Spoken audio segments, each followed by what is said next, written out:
అంటే మన చిత్తమంతా గూడా సుఖం వెంట, లేపోతే కంఫర్ట్స్ లైఫ్ వెంట, సంతోషాల వెంట, ఆరోగ్యాల వెంట, లేతే ఐశ్వర్యాల వెంట, లేకపోతే మంచి మంచి జాబుల వెంట, లేకపోతే మంచి మంచి పేరు ప్రఖ్యాతులు గావాలని, అన్నీ ఎటు చూసినా గూడా మనకి కంఫర్ట్‌గా ఉండాలి. ఎటు చూసినా గూడా సుఖంగా, సౌఖ్యంగా, ఆనందంగా, సంతోషంగా ఉండాలి. మన చిత్తం అది కోరుకుంటుంది. కానీ దేవుని చిత్తంలోకొస్తే ఒకవేళ దేవుని చిత్తం ఏం కోరుకుంటుందంటే, పరిశుద్ధతను కోరుకుంటుంది. దేవుని చిత్తము కీడును సహించాలని కోరుకుంటుంది. దేవుని చిత్తం మాదిరికరమైనటువంటి జీవితాలను కోరుకుంటుంది. దేవుని చిత్తంలో నీ జీవితము అనేకులకు ఆశీర్వాదకరంగా, దీవెనకరంగా ఉండాలని కోరుకుంటుంది.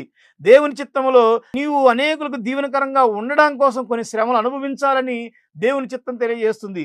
దేవుని చిత్తంలో అవసరమైతే కొంతమందిని విడిచిపెట్టాలి, కొన్నిటిని వదులుకోవాలి, కొన్ని గౌరవాలని పక్కన పెట్టేయాలి, కొన్నిసార్లు తగ్గించుకోవాలి, కొన్నిసార్లు క్షమించాలి, కొన్నిసార్లు సహించాలి.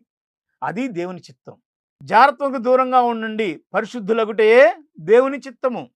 ఈ శరీరం ద్వారా ఆయన నామం మహింపరచబడడమే దేవుని చిత్తము.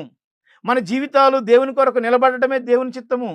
కాబట్టి ఒక్కసారి ఆలోచించండి, మనం దేవుని చిత్తానికి మన జీవితాన్ని అప్పగిస్తున్నామా లేదా? నిజంగా మనం జీవితాన్ని గనక దేవుని చిత్తానికి అప్పగిస్తే మనం ఎదుర్కొనే పరిస్థితులు ఈజీగా వాటిని ఓవర్‌కమ్ చేయొచ్చు. లేదా ఆ పరిస్థితులకి మనం సిద్ధపడి ధైర్యంగా ఎదుర్కొనేటువంటి ఆ కృపని మనం పొందుకుంటాము.